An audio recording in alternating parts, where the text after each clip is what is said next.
ഒന്നാമത് കിച്ചു എന്ന് പറയുന്നത് ചേച്ചി സ്വന്തം മോനല്ല.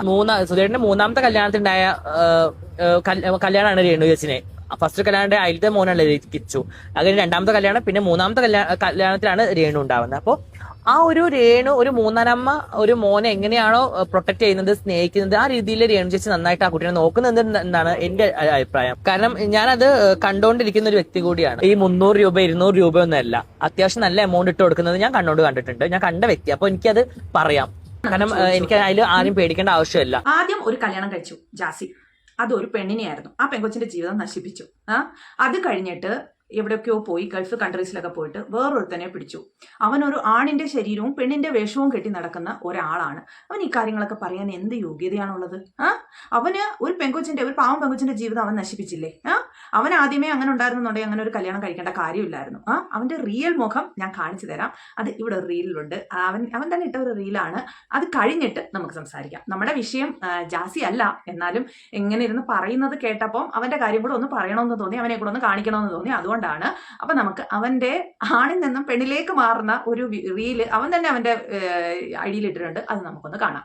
ദേ നോക്കൂ.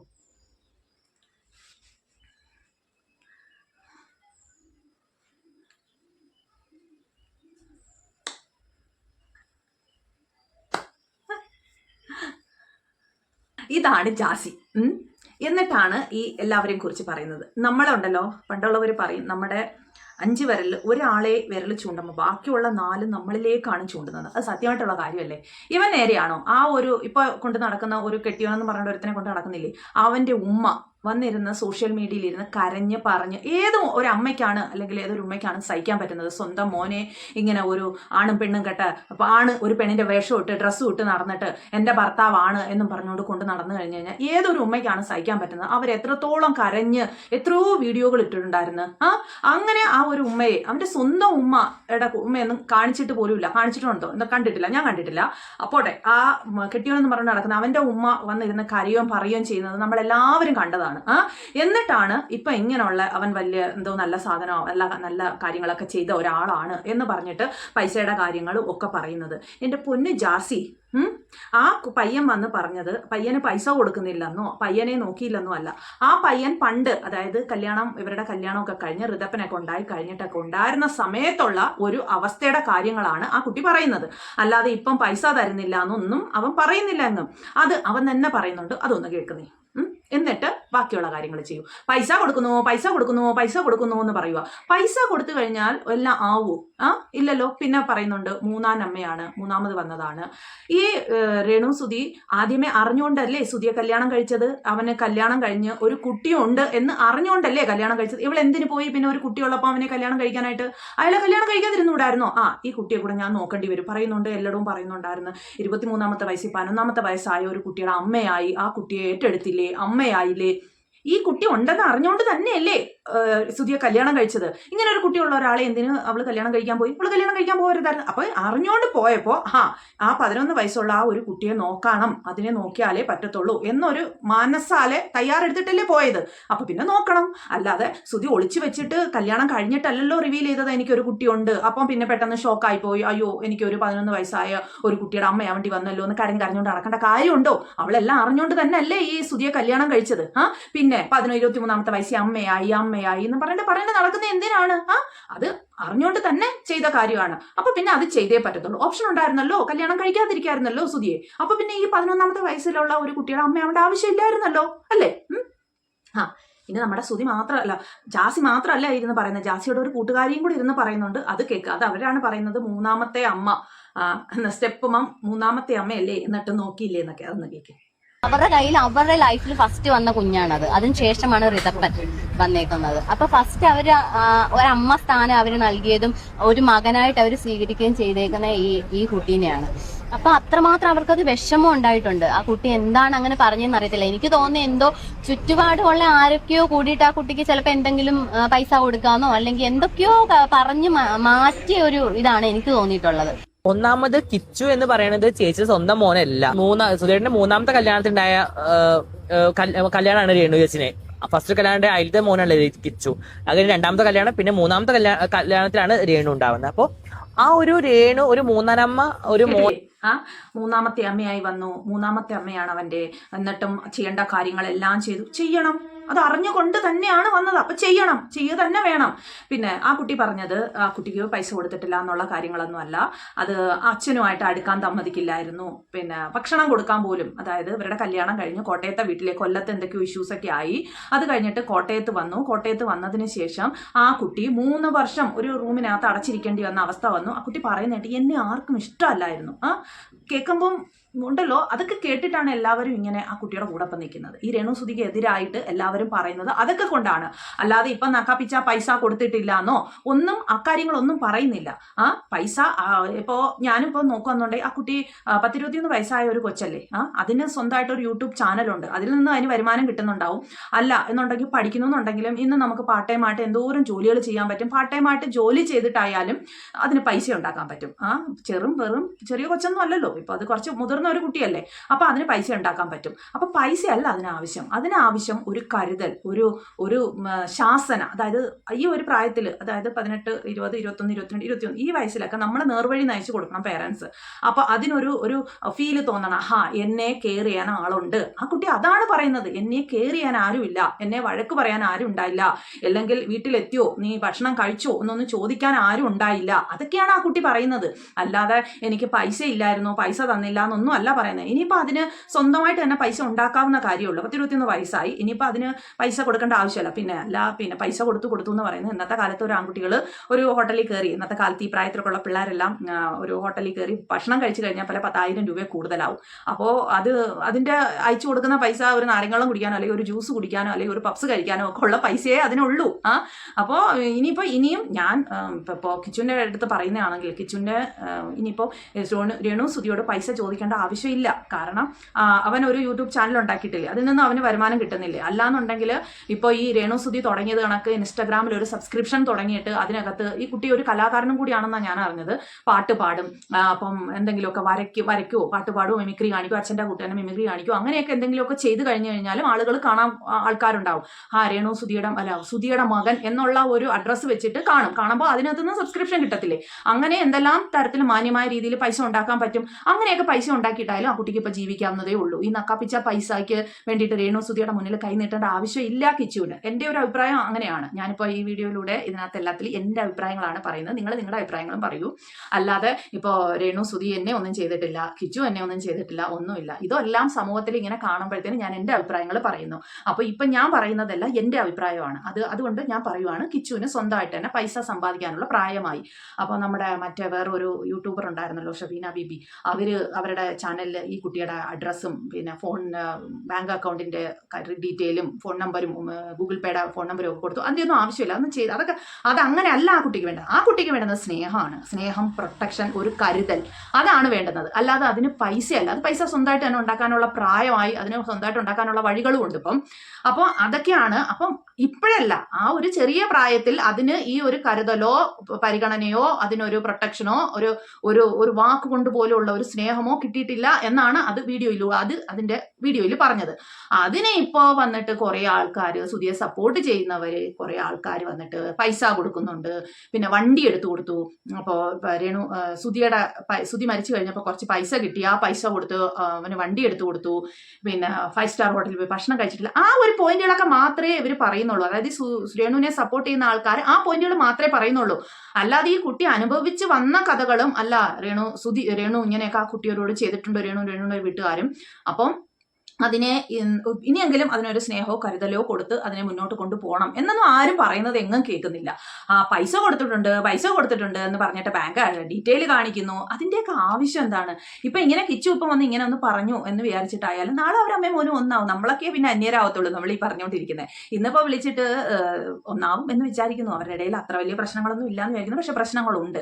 നേരത്തെ ഉള്ള ഇന്റർവ്യൂകളൊക്കെ കാണുമ്പോൾ തന്നെ അവർ തമ്മിൽ വലിയ അടുപ്പമില്ല. അത് ഈ കിച്ചു തന്നെ പറഞ്ഞിട്ടുണ്ട്. ഞാനും അമ്മയായിട്ട് പൈസയുടെ അല്ലെങ്കിൽ എനിക്ക് എന്തെങ്കിലും ഇങ്ങനെയുള്ള ആവശ്യങ്ങൾ വരുമ്പോൾ വിളിച്ചു ചോദിക്കാൻ മാത്രമുള്ള ഒരു ബന്ധേ ഞങ്ങൾ തമ്മിലുള്ളൂ എന്ന് അങ്ങനെ പറഞ്ഞിട്ട്. ഇതൊക്കെ പോട്ടെ, ഈ സുധി ഉണ്ടല്ലോ, 2ാമത് കല്യാണം കഴിച്ച ഒരു കവിതയോ അല്ല എന്താ പറയുന്നത്, അത് അങ്ങനെയൊക്കെ പറയുന്ന ഒരു സ്ത്രീ ഉണ്ടായിരുന്നു. അവരുടെ കാര്യത്തെ പറ്റി കിച്ചു പറയുന്നത് നമുക്ക് ആദ്യം കേൾക്കാം. അത് ആദ്യം കേൾക്കൂ, അത് കഴിഞ്ഞിട്ട് ഞാൻ പറയാം. എന്റെ സെക്കൻഡ് മാരേജ് ആയി വീണ എന്ന് പറയുന്ന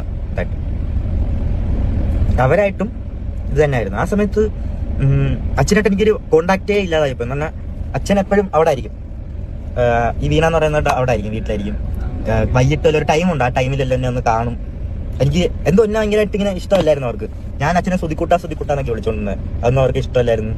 അടി ഭയങ്കരമായിട്ടുള്ള അടി, ഭയങ്കര സീന. പിന്നെ അവർക്ക് ഒരു വണ്ടി ഉണ്ടായിരുന്നു, ഒരു വണ്ടിക്കകത്ത് അവർക്ക് കല്യാണം കഴിക്കുന്നതിന്, അച്ഛനെ കല്യാണം കഴിക്കുന്നതിന് മുന്നേ അവരുടെ കിച്ചു പറഞ്ഞത് കേട്ടല്ലോ. ഇനി നമുക്ക് അതായത് അവരുടെ പേര് കവിത എന്നാന്ന് തോന്നുന്നു, തെറ്റാണെങ്കിൽ ക്ഷമിക്കണേ, ഞാൻ പേര് മറന്നുപോയി, അതാന്ന് തോന്നുന്നുണ്ട്.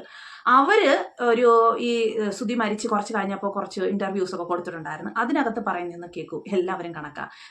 അവര് എല്ലാവരും ഈ സുധി ഇങ്ങനെ എന്താ പറയുന്നത്, മിമിക്രിയൊക്കെ കാണിച്ച് നടന്നപ്പോൾ അയാളോട് ഒരു അട്രാക്ഷൻ തോന്നിയിട്ട് അയാളുടെ കൂടെ പോയി. ഈ ഒരു കുഞ്ഞിനെയൊന്നും ആർക്കും വേണ്ട, അതായത് ആദ്യത്തെ അമ്മ കളഞ്ഞിട്ട് പോയി. അവരൊക്കെ എന്ത് സ്ത്രീകളാണോ? എനിക്ക് തോന്നുന്നു എല്ലാ സ്ത്രീകളും അല്ല, തെറ്റുപറ്റി. കുട്ടികളെ സ്നേഹിക്കുന്ന സ്ത്രീകള് നമ്മള് പിന്നെ ഭർത്താവിനെ വേണ്ട, അല്ലെങ്കിൽ കൂടെ താമസിക്കുന്ന ആളെ വേണ്ടാന്ന് വെച്ച് പോയി കഴിഞ്ഞാൽ കൊച്ചിനെയും കൂടെ കൊണ്ടുപോയി. ഇത് 1.5 വയസ്സുള്ള കൊച്ചിനെയൊക്കെ കളഞ്ഞിട്ട് പോവാന്ന് വെച്ചാൽ അവരൊക്കെ എന്തൊരു സ്ത്രീകളാ. എന്നിട്ടും സുധി ഈ കുഞ്ഞിനെ ചേർത്ത് പിടിച്ചു, പോകുന്നിടത്തെല്ലാം കൊണ്ടു നടന്നിട്ടുണ്ട്. ആദ്യത്തെ കഥകളൊക്കെ കേട്ടിട്ടുണ്ട്. മിമിക്രിക്കൊക്കെ പോകുമ്പോൾ വണ്ടിക്കകത്ത് കൊണ്ടുപോകായിരുന്നു, സ്റ്റേജിന്റെ പുറകില് തൊട്ടിൽ കെട്ടിയിട്ട് ആട്ടുമായിരുന്നു. ഈ സുധിയുടെ കൂടെയുള്ള മിമിക്രിക്കാരന്മാരൊക്കെ പറഞ്ഞിട്ടുണ്ട്, കൊച്ചിനെ ഈ സുധി സ്റ്റേജിൽ കയറുമ്പോഴത്തേന് അവരൊക്കെയായിരുന്നു ഉറക്കിക്കൊണ്ടിരുന്നത്.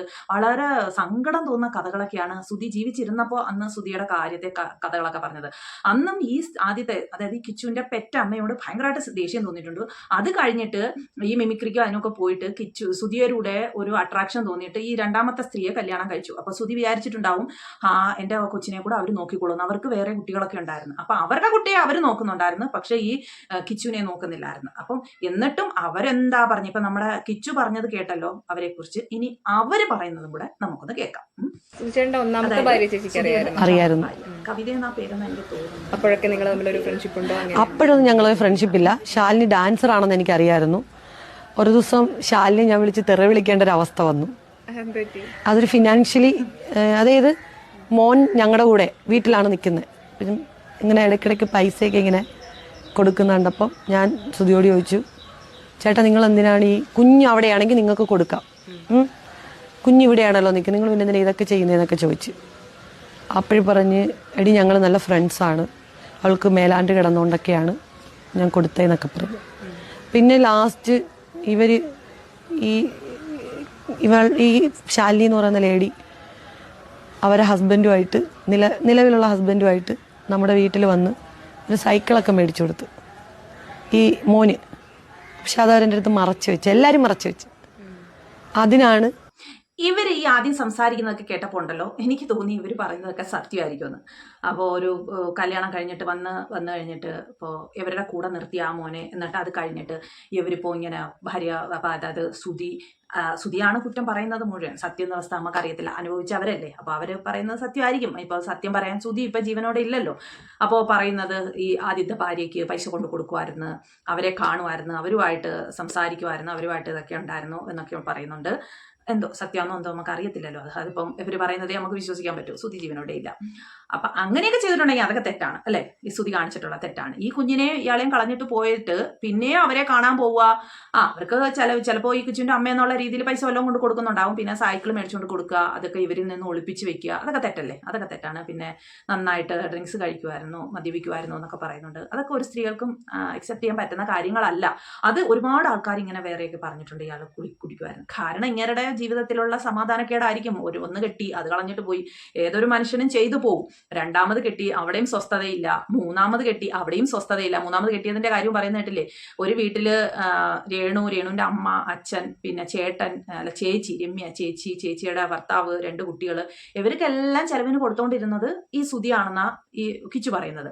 അപ്പോൾ അവർക്ക് വേണ്ടിയിട്ട് അതിപ്പോ ഈ ഒരാൾ കിടന്ന് കഷ്ടപ്പെടുന്നത് കൊണ്ട് അതിനെ കൊണം പൈസയൊന്നും കിട്ടത്തില്ല. അപ്പോൾ ആ പുള്ളിക്കാരൻ കടം മേടിക്കാൻ തുടങ്ങി. കടം മേടിച്ച് എത്രയായാലും സമാധാനം ഇല്ല, കുടിക്കുക, കടം മേടിക്കുക, കടക്കാരെ കൊണ്ട് പൊറുതി മുട്ടുമ്പോൾ പിന്നെ അതിൽ നിന്ന് രക്ഷപ്പെടാൻ വേണ്ടി കുടിക്കുക, അങ്ങനെയൊക്കെയാണ് അയാളുടെ ജീവിതം പോയത്. പക്ഷെ അത് ഈ ഭാര്യയായിട്ടുള്ള രേണു ഒന്ന് വിചാരിച്ചിരുന്നുണ്ടെങ്കിൽ അതൊക്കെ കുറച്ചുകൂടെ മാനേജ് ചെയ്തുകൊണ്ട് പോവായിരുന്നു. കാരണം എന്തിനാണ് ഈ രേണുവിന്റെ ചേച്ചിയുടെ ഭർത്താവിനെയും ചേച്ചിയെയും 2 കുട്ടികളെയൊക്കെ സുധി കഷ്ടപ്പെട്ടുകൊണ്ട് വന്ന് നോക്കേണ്ടത്? ഇപ്പോഴും അത് കണക്ക് തന്നെ. ഈ കിച്ചുവിന് അവകാശപ്പെട്ട വീടല്ലേ അത്. അതിനകത്ത് അവരല്ലേ രേണുവിന്റെ ചേച്ചിയും മക്കളും ഹസ്ബൻഡും ഒക്കെ അല്ലേ അവിടെ താമസിക്കുന്നത്. അതിന്റെ ആവശ്യം എന്തുവാണ്? ഇടയ്ക്ക് വെച്ചിട്ട് പറഞ്ഞിട്ടുണ്ടായിരുന്നു കുറച്ച് താഴോട്ട് മാറിയിട്ട് കണ്ട് അവരൊരു വാടക വീടൊക്കെ എടുത്തിട്ടുണ്ടെന്ന്. പക്ഷേ പറയുന്നത് അവിടെ തന്നെ താമസിക്കുന്നതെന്നാ. ഓക്കെ, രേണു ഇങ്ങനെ ഇതിന് അതായത് പ്രോഗ്രാമിനും അതിനും ഇതിനും ഒക്കെ പോകുമ്പോഴത്തേന് രേണുവിന്റെ കൊച്ചായ ഋതപ്പനെ നോക്കാൻ വേണ്ടിയിട്ട് രേണുവിന്റെ അച്ഛനും അമ്മയും കൂടെ അവിടെ നിൽക്കുന്നു. അതായത് രേണു ഒറ്റയ്ക്കേ ഉള്ളൂ, ഒറ്റയ്ക്ക് ബുദ്ധിമുട്ടാണ്. അതായത് ഒരു കുറേ സ്ഥലത്തിന് നടുക്കാണ് ഈ ഒരു വീട്, അടുത്ത അയൽവക്കക്കാരൊന്നും ഇല്ല. അതുകൊണ്ട് അവിടെ അച്ഛനും അമ്മയും താമസിക്കുന്നു. അത് നമുക്ക് അക്സെപ്റ്റ് ചെയ്യാം. അപ്പൊ മോളെ വീട്ടിൽ അച്ഛനും അമ്മയും കൂടെ നിൽക്കുന്നു എന്ന് വെച്ചാൽ അതിനൊരു തെറ്റൊന്നുമില്ല. അപ്പൊ മോളെ രേണുവിന്റെ കടമയാണ് അച്ഛനും അമ്മയും കൂടെ നോക്കേണ്ടത്. പക്ഷെ ഈ ചേച്ചിയും ഭർത്താവും മക്കളും ഒക്കെ എന്തിനാണ് അവിടെ വന്ന് അട്ടിപ്പേറ് കിടക്കുന്നത്? അവർക്ക് വേറെ എവിടെയെങ്കിലും താമസിക്കാൻ പോകൂടെ? കാരണം ഇത് രേണു ഉണ്ടാക്കിയ വീടല്ല, സുധി ഉണ്ടാക്കിയ വീടും അല്ല. ഇത് ആ കൊച്ചുങ്ങൾക്ക്, അതായത് സുധിയുടെ 2 മക്കൾക്ക് ദാനം കിട്ടിയ വീടാണത്. അപ്പൊ ആ വീട്ടില് ഈ ഇവരുടെ അതായത് രേണുവിന്റെ ചേച്ചിയും ആ ഫാമിലിയും കൂടെ വന്ന് കിടക്കുമ്പോൾ അത് ശരിയായിട്ടുള്ള കാര്യമല്ല. അച്ഛനും അമ്മയും ഓക്കെ, അതിന് കുഴപ്പമൊന്നുമില്ല. പക്ഷെ ഇവരെന്തിനാണ് വന്ന് കിടക്കുന്നത്? അപ്പൊ ഈ കിച്ചുനും കൂടെ അധികാരപ്പെട്ട വീടാണ്, എന്നിട്ട് കിച്ചു പോലും അവിടെ കിടക്കുന്നില്ല. അപ്പൊ അതൊക്കെ തെറ്റല്ലേ? അത് തെറ്റ് തന്നെയാണ്. അതിപ്പം അതിനെക്കുറിച്ചും കിച്ചു കുറച്ച് വീടിനെ കുറിച്ചൊക്കെ പറയുന്നുണ്ട്. അതുകൂടെ നമുക്കൊന്ന് കേൾക്കാം. നിനക്കും ഋതപ്പന്റെ പേരിലും കൂടെ ഒരു വീട് വെച്ചേരാ, നിനക്ക് എവിടെ വേണം വീടെന്ന് ചോദിച്ചു. ഞാൻ ആ ടൈമിൽ അവരുടെ ഒരു സ്നേഹമൊക്കെ ഒരു ഇതൊക്കെ കണ്ടിട്ട് ഋതപ്പന്റെ കാര്യം ഓർത്ത് എന്റെ മനസ്സിൽ ഇതായിരുന്നു പ്ലാൻ. ഒരു എന്തെങ്കിലുമൊക്കെ പഠിക്കാന്നുള്ള രീതിയിലെല്ലാം മാറി നിൽക്കാൻ എനിക്ക് ഇവിടെ പറ്റത്തില്ല. എനിക്ക് അവിടെ നിൽക്കാൻ ഒട്ടും പറ്റത്തില്ല, അച്ഛനില്ലാതെ ഒട്ടും പറ്റത്തില്ല. കൊല്ലത്ത് വന്നപ്പോഴത്തേക്ക് ഞാൻ ഈ പരിപാടിയെല്ലാം ഞാൻ നിർത്തി. 3 കൂട്ടുകാരെ കിട്ടി, കൈ തന്നിങ്ങനെ എന്നെ പൊക്കിയെടുത്താ അവര് 3 പേര്. എന്റെ ലൈഫ് മൊത്തത്തിൽ എനിക്ക് സംസാരിക്കാൻ ഒരു മിണ്ടാതെ ഇങ്ങനെ ഒരിടത്ത് തന്നെ ഇങ്ങനെ ഇരിക്കുക. അപ്പോ അതൊക്കെയാണ് കാര്യങ്ങള്. ഞാൻ പിന്നെയും പറയുന്നു, എനിക്ക് അവരോട് ദേഷ്യം രേണുവിനോട് കുറച്ച് ദേഷ്യമുണ്ട്. ഈ കുട്ടിയോട് ആദ്യമൊക്കെ ഇങ്ങനെയൊക്കെ പെരുമാറിയതിന്റെ ഉണ്ട്. അല്ലാതെ എനിക്ക് ഇവരോട് ആരോടും ഒരു വിരോധവും ഇല്ല. അവരാരും എന്നോടും പേഴ്സണലായിട്ടൊന്നുമില്ല. പിന്നെ ഇവർ ഈ കാട്ടി കൂട്ടുന്നതൊക്കെ കാണുമ്പോഴത്തേനും മിണ്ടാതിരിക്കാൻ എന്നെ കൊണ്ട് പറ്റുന്നില്ല. അതുകൊണ്ടാണ് ഞാൻ ഈ വീഡിയോ ചെയ്യുന്നത്. പിന്നെ മക്കളെ നോക്കാനാണ്, അതിന് വേണ്ടിയിട്ടാണ് ഈ അഴിഞ്ഞാടുന്നത് എന്നൊക്കെ പറയുന്നത് കേട്ട് കഴിഞ്ഞാൽ അതൊന്നും ഉൾക്കൊള്ളാനായിട്ട് പറ്റുന്നില്ല. പിന്നെ ഇവരെ കൊണ്ട് പറയുന്നു, കരഞ്ഞുകൊണ്ട് 2 ദിവസം മുന്നേ പറഞ്ഞിരുന്നല്ലോ, ഫേസ്ബുക്ക് തുറക്കാൻ വയ്യ, ഇൻസ്റ്റാഗ്രാം തുറക്കാൻ വയ്യ, യൂട്യൂബ് തുറക്കാൻ വയ്യ, അവരുടെ ഭയങ്കരമായിട്ട് അവർക്ക് ബുദ്ധിമുട്ടാവുന്നു എന്നൊക്കെ. ഇവര് സോഷ്യൽ മീഡിയയിൽ ഇങ്ങനെ വീഡിയോസ് ഇടുന്ന എന്തിനാണ്? പോട്ടെ, ഈ എവിടെ പോയി കഴിഞ്ഞാൽ ഈ ഓൺലൈൻ കാര്യം വിളിച്ചുകൊണ്ട് പോകുന്ന എന്തിനാണ്? അവരെ വിളിച്ചുകൊണ്ട് നടന്ന് അവർ ഓരോ ക്ലിപ്പിംഗ്സുകൾ എടുത്തിട്ട് സോഷ്യൽ മീഡിയയിൽ ഇടുന്നു. അപ്പൊ അത് വൈറലാവുന്നു. അത് നമ്മളെ കണക്കുള്ളവരെല്ലാം എടുത്തിട്ട് അതിനെക്കുറിച്ച് പറയുന്നു. അങ്ങനെയാണ് പോകുന്നത്.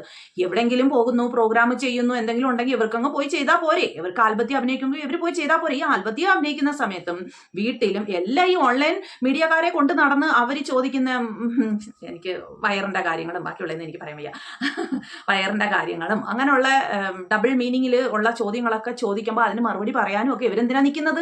അതുകൊണ്ടല്ലേ ഇങ്ങനെ ഒരു പ്രശ്നങ്ങൾ വന്നത്? സോഷ്യൽ മീഡിയയിൽ ആൾക്കാർ എടുത്തിട്ട് അലക്കുന്നത്. പിന്നെ ഇപ്പൊ ഇരുന്ന് കരഞ്ഞിട്ട് എന്താ കാര്യം? സോഷ്യൽ മീഡിയ ആണ് വളരെ ഡേഞ്ചർ ആയിട്ടുള്ള ഒരു സംഗതിയാണ്. അവിടെ നമ്മൾ പറയേണ്ട കാര്യങ്ങളെ പറയാവൂ, ചെയ്യേണ്ട കാര്യങ്ങളെ ചെയ്യാവൂ, കാണിക്കേണ്ട കാര്യങ്ങളെ കാണിക്കാവൂ. ഈ ആവശ്യമില്ലാത്ത ഡബിൾ മീനിങ്ങിലുള്ള ചോദ്യങ്ങളൊക്കെ അവരൊക്കെ ചോദിക്കുമ്പോഴത്തേന് എന്തിനാ അവര് പറയാൻ പോയത്? അതുകൊണ്ടല്ലേ ഇങ്ങനെ ഇത്രയും പ്രശ്നങ്ങൾ വഷളായത്. പിന്നെ ഇപ്പൊ ഇരുന്ന് കരഞ്ഞിട്ട് എന്താ ഫലം? ഒരു ഫലമില്ല. അവര് തന്നെ ഇതെല്ലാം വലിച്ചു വെച്ചത്. എന്നിട്ട് നമ്മളെ കണക്കുള്ളവരെ അഭിപ്രായം പറയുമ്പോൾ പിന്നെ നമ്മുടെ നേരെ തിരിഞ്ഞിട്ടൊന്നും ഒരു കാര്യവുമില്ല. നമ്മൾ പറയും, കണ്ടു കഴിഞ്ഞാൽ സോഷ്യൽ മീഡിയയിൽ നിൽക്കുന്ന ആൾക്കാർ പറയും. ഞാനും സോഷ്യൽ മീഡിയയിൽ കുറച്ച് കാലമായിട്ട് ഇങ്ങനെ വീഡിയോസ് എല്ലാം ഇടുന്നുണ്ട്. അപ്പൊ ഇതൊക്കെ കണ്ടപ്പോൾ എനിക്കും പറയണമെന്ന് തോന്നി, ഞാനും പറയുന്നു. അത്രയേ ഉള്ളൂ. അല്ലാതെ എനിക്ക് ഇവരാരും ശത്രുക്കളോ ഒന്നുമല്ല. പിന്നെ കാണുന്ന കാര്യങ്ങൾ പറയുന്നു. നാളെ അവർ അമ്മയും മോനും ഒന്നാവും. നമ്മൾ അമ്മയുടെയും ഭാഗത്തല്ല, മോന്റെയും ഭാഗത്തല്ല. പിന്നെ ആ കൊച്ച്, എനിക്ക് ഒരു മോനുണ്ട്, അതുകൊണ്ട് അത് ഇങ്ങനെ വന്ന് വിഷമം പറഞ്ഞപ്പോൾ എനിക്ക് കുറച്ച് സങ്കടം തോന്നി. ഞാനും അത് നിങ്ങളുമായിട്ട് ഷെയർ ചെയ്തു എൻ്റെ അഭിപ്രായങ്ങൾ. നിങ്ങളുടെ അഭിപ്രായങ്ങളും പറയൂ. നിങ്ങളുടെ അഭിപ്രായങ്ങൾ കമന്റിൽ പറയൂ. ഏതാണ് എങ്ങനെയാണെന്നുള്ളത് നിങ്ങളുടെ അഭിപ്രായങ്ങളും പറയാം. എല്ലാവരുടെ അഭിപ്രായവും പറയാനുള്ള അവകാശവും അധികാരവും ഉണ്ട്. ഞാൻ എൻ്റെ അഭിപ്രായം പറഞ്ഞു, നിങ്ങളുടെ അഭിപ്രായങ്ങൾ പറയും. എൻ്റെ കമന്റ് ബോക്സ് ഓപ്പൺ ആണ് നിങ്ങൾക്ക് വേണ്ടിയിട്ട്. പിന്നെ രേണു സുധിയെ ഇഷ്ടമല്ലാത്തവര് ഇതിനകത്ത് വന്ന് ഒരു ലൈക്കും ചെയ്യുക. അപ്പൊ എനിക്കറിയാലോ എത്ര പേർക്ക് രേണു സുധിയെ ഇഷ്ടമല്ല എന്നുള്ളത്. അപ്പൊ നമുക്ക് നാളെ കാണാൻ മറ്റൊരു വീഡിയോ. ഇതുവരെ എല്ലാവർക്കും ബൈ ബൈ.